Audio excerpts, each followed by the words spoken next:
Magandang umaga mga kabay. So ito na naman po tayo mga kabay.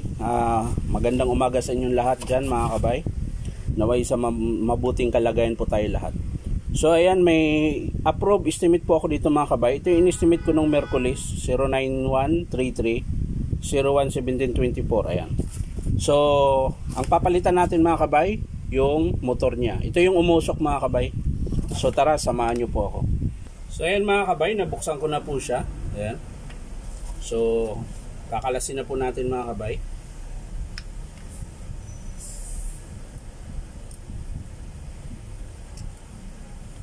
Ayan. Pag nagkalas po kayo nito mga kabay, ingatan nyo lang pong hindi makalas to. Mahirap po magbalik nito. Kaya namang ibalik, nga lang matagal.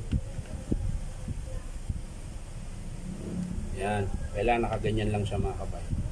Huwag siya makalas. Ayan. Tapos syempre ito yung bagong motor. Ayan. So ang gagawin natin ito mga kabay, ihinang muna natin. So magpainit muna tayo mga kabay. So ayan na po mga kabay, nakalas ko na po yung lumang motor niya. Ayan. So ihinang na po natin yung bago. Ayan.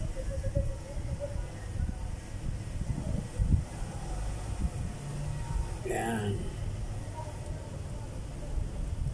So ayan mga kabay, ihinang na po natin. Ayan.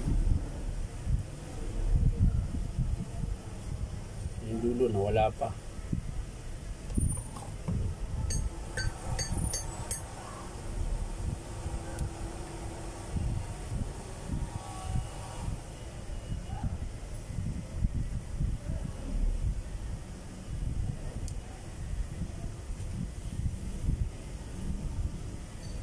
Sa kabila rin mga kabay.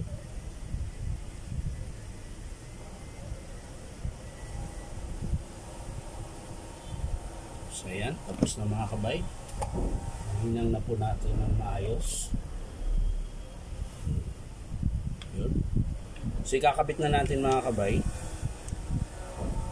Ikakabit na natin sa kanyang pinaglalagyan. Ayan, yan. Ganun lang po kadali mga kabay pag nagkabit ng motor.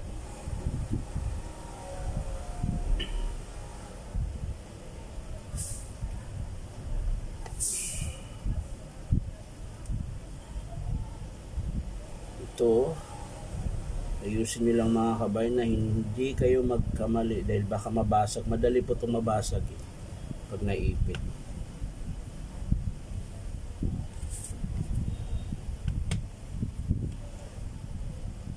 So yun na mga kabay, nakabit ko na po.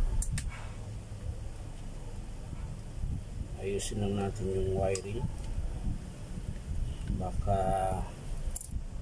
magganda buhol-buhol at maipit na naman mga kabay.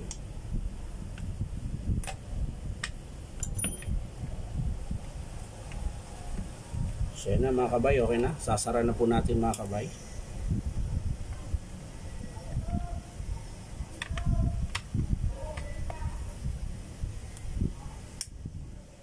So yan mga kabay, i-screw na po natin.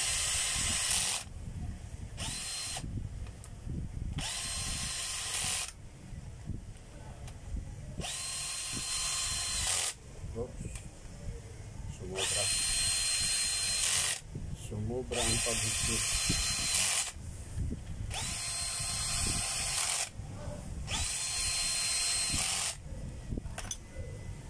So yan mga kabay, makabit ko na. So titistingin na natin mga kabay.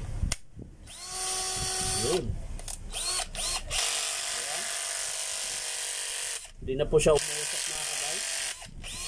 Saka malakas na po yung andar niya kumpara mo dito sa luma. Ayan.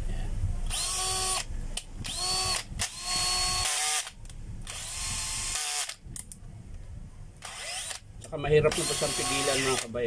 Masakit na po sa kamay. Hindi kagaya nung dati pa na pwede siyang pigilan. Ayan, masakit. Dito pwede pa. So yan lang mga kabay. Maraming salamat sa panonood. At syempre, baka naman po pwedeng pa-subscribe sa aking YouTube account na Inom Tabay. So maraming salamat. Bye-bye.